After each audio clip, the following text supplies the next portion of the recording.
Urdu stories. दोनों मिलकर सब्जियां उगाया करते थे और फिर बाजार में ये सब्जियां फरोख्त किया करते थे। सब्जियां, ताजी ताजी सब्जियां, आलू, गोभी, मटर, टमाटर, ताजे ताजे। आलू 15 रुपए किलो, मटर 30। उनकी ताजी सब्जियों की बाजार में अच्छी मांग थी। कुछ ही देर में उनकी सारी सब्जियां खत्म हो जाया करती थी और वो लोग घर लौट जाया करते थे। घर पे उनकी बेटी रानी उनका इंतजार किया करती थी। रानी बीमार थी, इसलिए वो ज्यादा से ज्यादा वक्त आराम ही किया करती थी। अम्मी, अब्बू, मैं आपका ही इंतजार कर रही थी। आप मेरे लिए पकोड़े लाए हैं क्या? नहीं बेटा, आज बाजार में पकोड़े वाला आया ही नहीं। तुम्हारे लिए पकौड़े तो नहीं लाए, लेकिन ये देखो। वाह, आम! रानी को तली हुई चीजें बेहद पसंद थी, लेकिन वो चीजें उसके लिए जहर थी। रानी के दिल में छेद था और उसके ऑपरेशन के लिए ही उसके वालिदैन इतनी मेहनत कर रहे थे और हर रोज की कमाई से वो लोग ज्यादातर पैसे अलग कर दिया करते थे। आपको क्या लगता है, कब तक हम पैसे जमा कर पाएंगे? मालूम नहीं, लेकिन हम कोशिश करते रहेंगे। रानी, योगी और नीतू की जान थी। वो किसी भी हालत में बस रानी को ठीक करना चाहते थे। रोज सुबह 5 बजे दोनों खेतों के लिए निकल पड़ते थे। सुबह 9 बजे तक खेतों का सारा काम निपटा कर बाजार के लिए रवाना हो जाते थे और यहाँ बाजार में घंटों कड़ी धूप में खड़े रहकर सारी सब्जियां बेचा करते थे।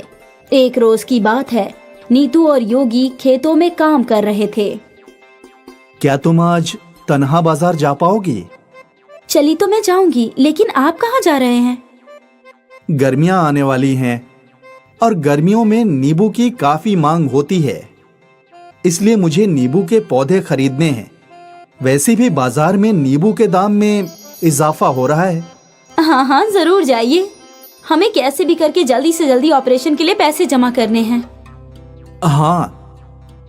नीतू सारी सब्जियां लेकर बाजार के लिए निकल गई और योगी नींबू के पौधे खरीदने निकल पड़ा।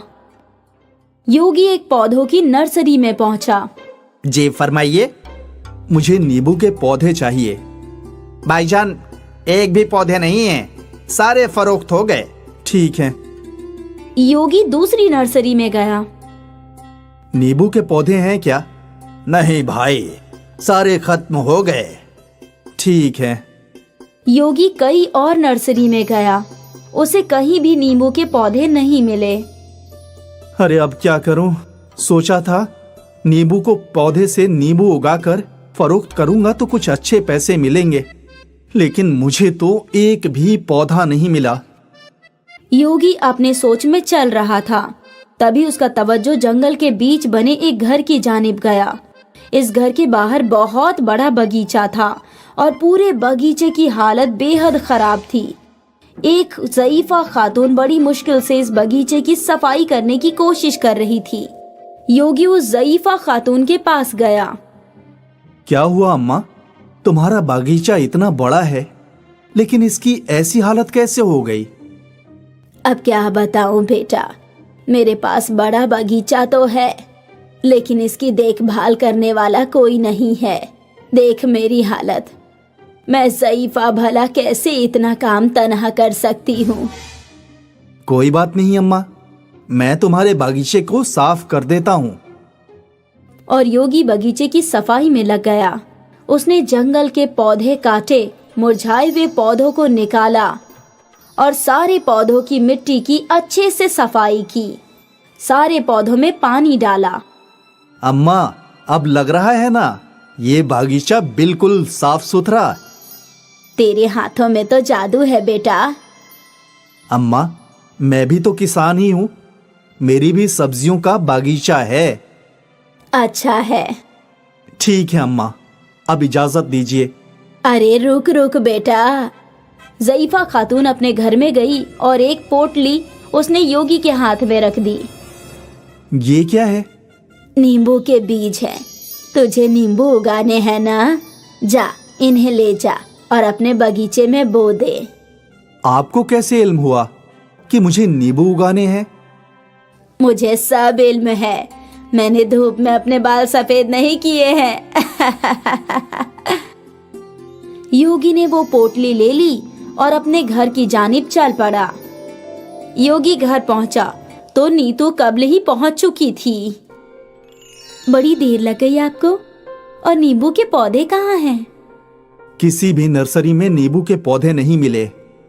घर लौट रहा था तो जंगल में एक घर नजर आया जिसके बाहर एक बड़ा बागीचा था। एक ज़ईफा खातून तन्हा बागीचा साफ कर रही थी तो मैंने उनकी मदद कर दी और उसी में देरी हो गई। ठीक है। और ये देखो, उस ज़ईफा खातून ने मुझे नींबू के बीज दिए हैं। मालूम नहीं उन्हें कैसे इल्म हुआ कि मुझे नींबू उगाने हैं। अजीब है। खैर छोड़िए, कम से कम हम इन बीजों को बो देते हैं। इस बरस नहीं तो अगले बरस नींबू के पौधों पर नींबू आ ही जाएंगे। हाँ, वो भी है। अगली सुबह योगी ने कुछ गड्ढे किए और उसमें नींबू के बीज डाल दिए और गड्ढों में मिट्टी भर दी। नीतू, जरा इन्हें भी पानी डालो। हाँ आई। नीतू ने जैसे ही उस जगह पर पानी डाला तो उन बीजों से फौरन पौधे उगने लगे। दोनों हैरान हो गए और पौधा उगते ही उन पौधों पर नींबू लटकने लगे। लेकिन ये नींबू अलग थे। नींबू कुछ ज्यादा ही चमक रहे थे। इतने चमकदार नींबू! योगी ने एक नींबू तोड़ा तो वो हैरान हो गया। वो नींबू सोने का था। नीतू, ये तो सोने का है। सोने का नींबू!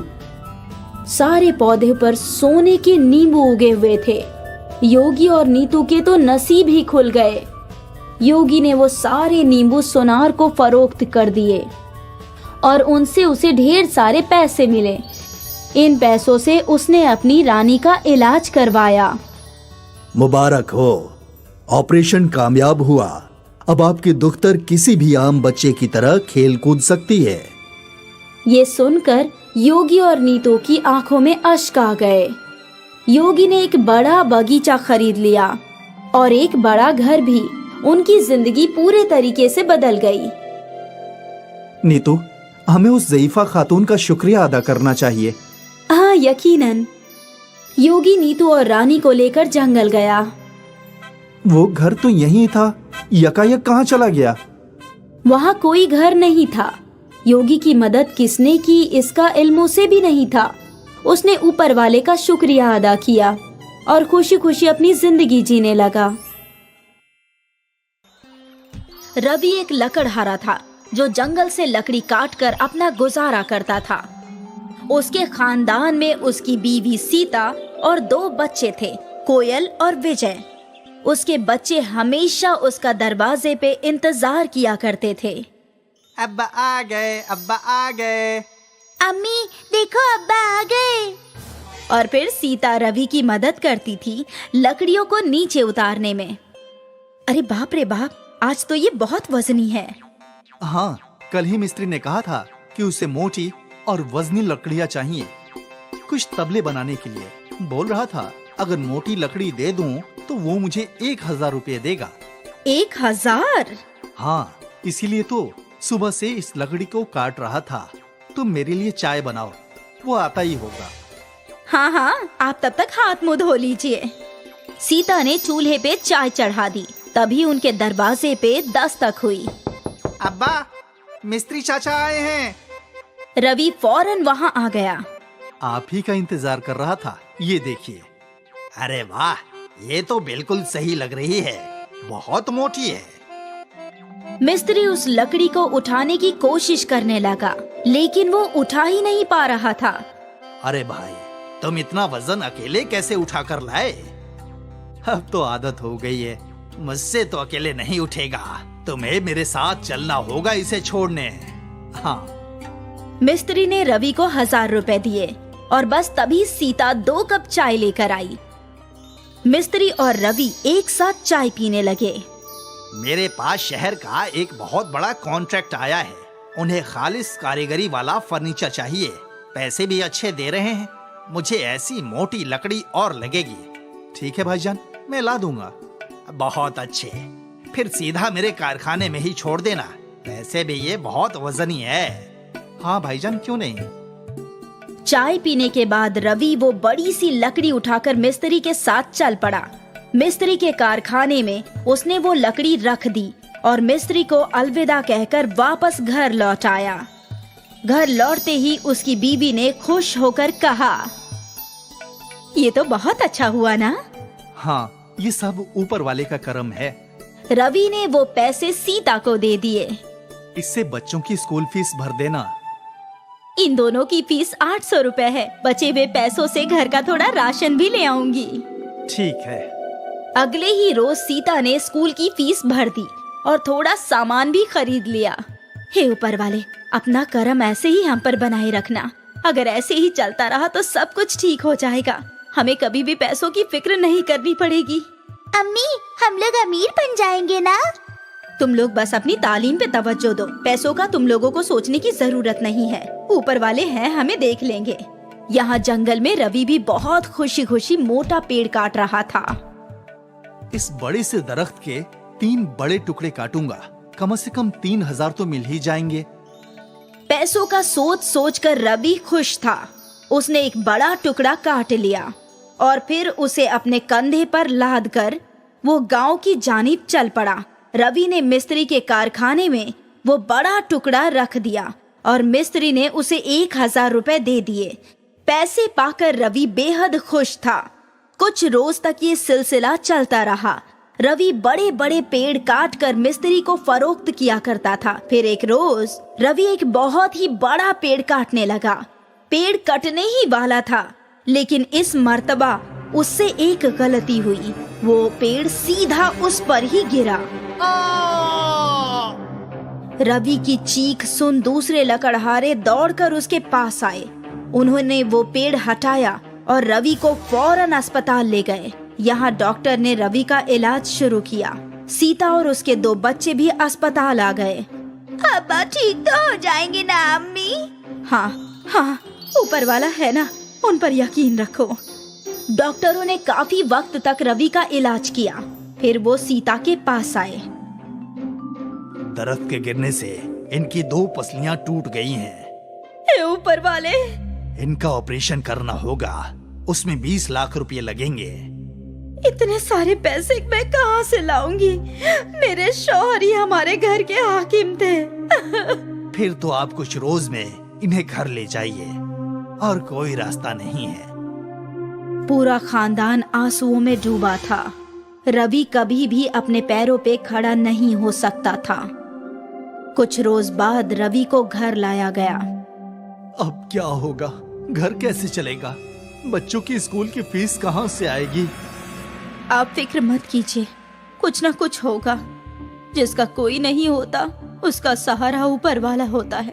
फिलहाल मेरे पास 5000 रुपए बचे हैं। अब कम से कम और सस्ता से सस्ता सामान खरीदना होगा। कोयल और विजय, तुम दोनों अब्बा के पास रहो, मैं सब्जियां लेकर आती हूँ। ठीक है अम्मी। सीता बाजार के लिए निकल गई। बाजार में वो सब्जियों का दाम पूछने लगी। आलू कैसे भाईजान? 30 रुपये किलो। बाप रे, इतना महंगा? अभी सब जगह यही दाम है, लेना है तो ले लो। सीता हर सब्जी वाले से दाम पूछने लगी। फिर यकायक बाजार के कोने में जादू से एक बैंगन की दुकान हाजिर हुई। अरे बेटी, बैंगन ले लो, मेरे अपने खेत के हैं। क्या दाम है अम्मा? 10 रुपए किलो। सस्ता दाम सुनकर सीता ने फौरन 1 किलो बैंगन खरीद लिया और फिर वो अपने घर की जानिब चल पड़ी और वो जादू से हाजिर हुई बैंगन की दुकान गायब हो गई। जब सीता घर पहुंची, अम्मी तुम क्या लाई हो? बैंगन लाई हूँ, तुम लोगों को बैंगन का भरता खिलाऊंगी। काश बैंगन के भरते के साथ पराठे भी मिल जाते। जो है उसी में, हे ऊपर वाले।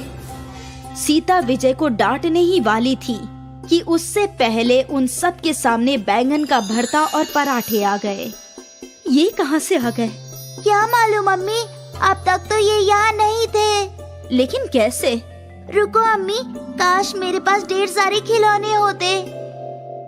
और बोलते ही बोलते उनके पास खिलौने आ गए। बाप रे, मैं तो तभी मानूंगी जब मेरे शौहर ठीक हो जाएंगे। और फौरन रवि ठीक हो गया। वो उठकर खड़ा हो गया। सीता अपने आंसू रोक नहीं पाई। शुक्रिया, शुक्रिया जादुई बैंगन। सीता और बच्चों ने रवि को गले लगाया। मुझे तो यकीन ही नहीं हो रहा कि मैं अपने पैरों पर खड़ा हो गया हूँ। ऐ ऊपर वाले, तेरा लाख लाख शुक्रिया। रवि और सीता की सारी परेशानियों का हल मिल चुका था। पूरा खानदान खुश। फिर एक एक करके सभी अपनी ख्वाहिशों के मुताबिक चीजें मांगने लगे। ऐ जादुई बैंगन, मुझे इतने पैसे दे जिससे ना सिर्फ अपने खानदान का गुजर बसर कर सकूं, बल्कि गरीबों की मदद भी कर पाऊं। रवि के सामने ढेर सारे पैसे और सोने की मोहरें आ गई। हे जादुई बैंगन, मुझे बहुत बड़ा घर चाहिए और उसके बाहर 2 गौ माता भी चाहिए। और देखते ही देखते सीता और रवि का घर एक आलीशान हवेली में तब्दील हो गया।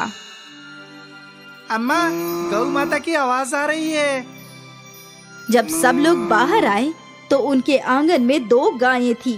सीता बेहद खुश थी। वो लोग वापस अंदर गए।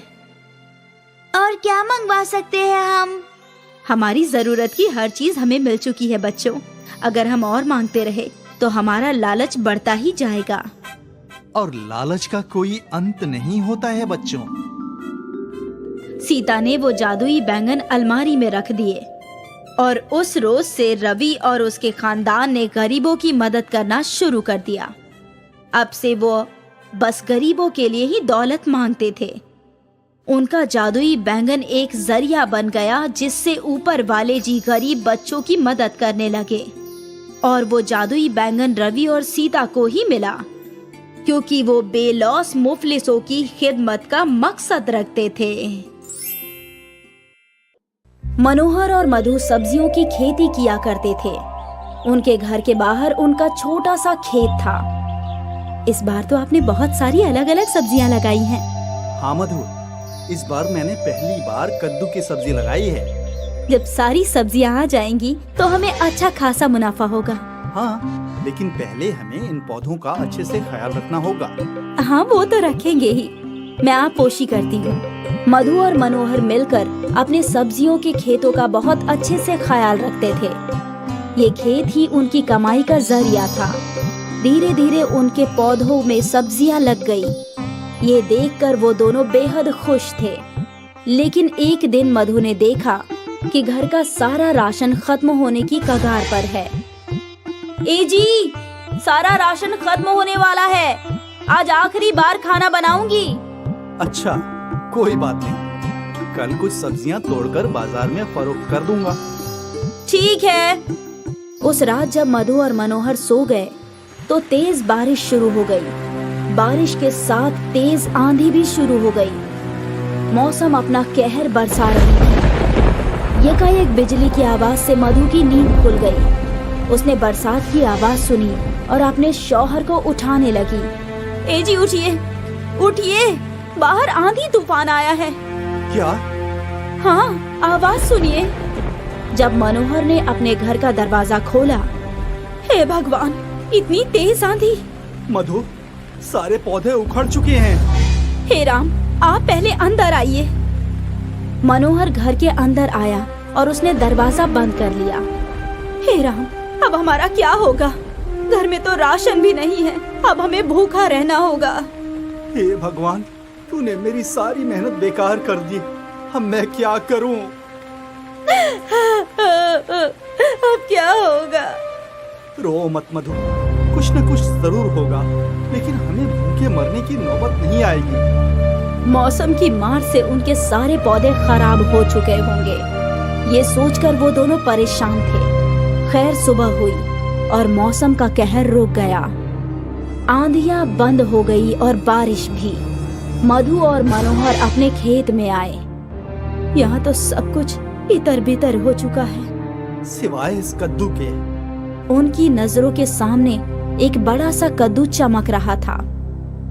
मैं सोच रही हूँ, इसे बेचकर ज्यादा पैसे तो नहीं मिलेंगे। क्यों ना हम इसे घर में ही रखें, कम से कम इसकी सब्जी बनाकर कुछ रोज हम दोनों का पेट तो भर सकता है ना। हाँ, ये वाजिब होगा। चलो इसे अंदर ले चलते हैं। मनोहर ने उस बड़े से कद्दू को उठा लिया और दोनों घर के अंदर चले गए। मनोहर ने कद्दू को रसोई में रख दिया। मुझे चाकू दो। मधु ने मनोहर को चाकू दिया और जैसे ही मनोहर ने उस बड़े से कद्दू को चीरा तो उसमें से एक बच्चे की रोने की आवाज आने लगी।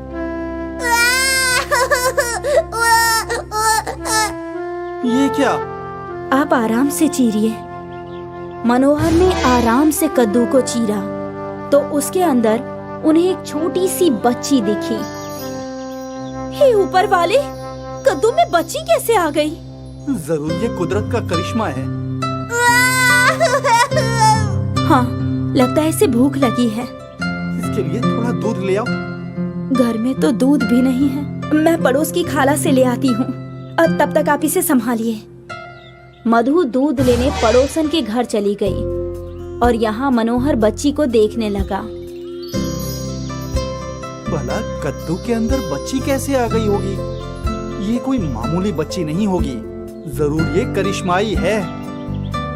कुछ देर बाद मधु दूध लेकर आ गई। मधु ने जैसे ही बच्ची को दूध पिलाया वैसे ही उसके हाथों से सोने के सिक्कों की बारिश होने लगी। सोने के सिक्के देखकर मनोहर और मधु दोनों हैरानी में पड़ गए। कहीं ये ख्वाब तो नहीं? नहीं, ये सब हकीकत है। ये बच्ची कोई आम बच्ची नहीं है, ये जरूर कोई जादुई बच्ची है। अब हमें क्या करना चाहिए? हमें इसका अच्छे से ख्याल रखना चाहिए जब तक इसके वालिदैन नहीं मिल जाते। और इतने सारे सोने का हम क्या करेंगे? अब तक हम गरीब थे, लेकिन इतने सारे सोने से हम अमीर बन गए हैं। अब हमें दूसरों की मदद करनी चाहिए। आप बिल्कुल सही फरमा रहे हैं। गरीबी की तकलीफ क्या है वो हमें ही पता है।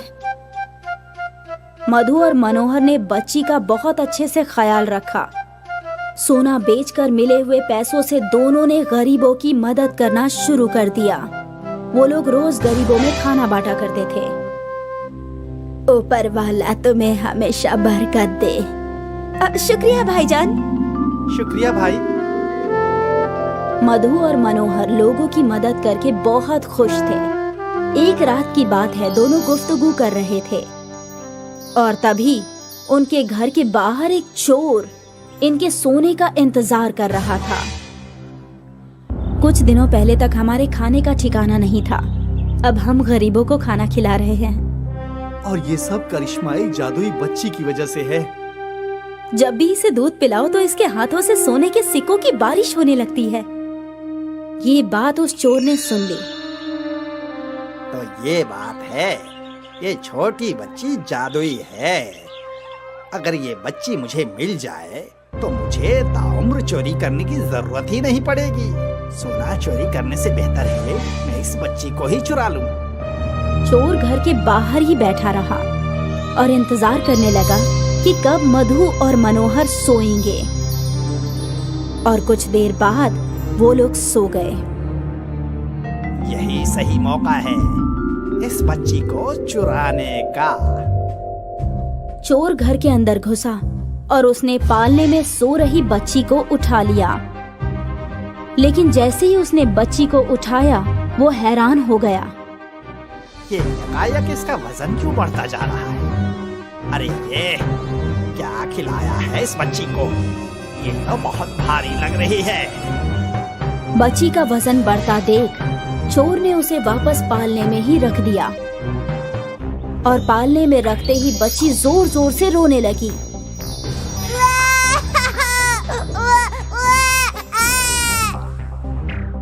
बच्ची के रोने की आवाज सुनकर मधु और मनोहर भी उठ गए। मनोहर ने चोर को पकड़ लिया और उसे पीटने लगा। छोड़ दो मुझे, छोड़ दो, छोड़ दो। चोर ने मनोहर को धक्का दिया और भागने लगा। चोर, चोर, चोर! मनोहर की आवाज सुनकर सारे गांव वाले वहां आ गए। ये मेरी बच्ची को चुराने आया था। इसको तो चौक पे बांधकर मारना चाहिए। नहीं, इसे पुलिस के हवाले करना चाहिए। मेरे साथ कुछ भी करने से कबल पहले मेरी बात सुन लो। ये मनोहर यकायक गरीब से अमीर इस बच्ची की वजह से बना है। ये बच्ची जादुई है, इसके हाथ से सोना बरसता है। मैंने खुद अपनी आंखों से देखा है। सोने की बारिश, जादुई बच्ची। अरे मनोहर, ये बात तुमने हम सबसे छुपाई क्यों? शायद सारा सोना तू अकेले ही हड़पना चाहता है। हाँ, ये गलत है। इस बच्ची पे पूरे गांव वालों का हक है और इसके सोने पे भी। हाँ हाँ, मैंने तो सोने को गरीबों में जकात ही दिया है। वो सब हमें नहीं मालूम। हमें भी सोना चाहिए, हमें भी। तभी उनके सामने एक परी आई। ये बच्ची मेरी है। मैंने इसे मधु और मनोहर को दिया था ताकि सारे गरीबों का भला हो सके, लेकिन तुम सब लालची हो। इस जादुई बच्ची के सोने पर सिर्फ मधु और मनोहर का हक है। आज के बाद किसी ने भी मनोहर और मधु से सोना या बच्ची चुराने की कोशिश की तो उसे मेरा कहर झेलना होगा। मधु, मनोहर, अब तुम ही इसके वालिद हो। सही वक्त आने पर मैं इसे अपने साथ ले जाऊंगी। तब तक ये तुम्हारे पास ही रहेगी। तुमने अब तक इसका बहुत अच्छे से ख्याल रखा है और आगे भी रखना। जी। ये बोलकर परी वहाँ से चली गई। गांव वाले भी चुपचाप लौट गए और अब मधु और मनोहर भी जादुई बच्ची के साथ खुश थे। अब भी वो गरीबों की मदद किया करते थे। इस वीडियो को लाइक करें, हमारे चैनल को सब्सक्राइब करें और बेल आइकन जरूर प्रेस करें हमारी न्यू वीडियो सबसे पहले देखने के लिए।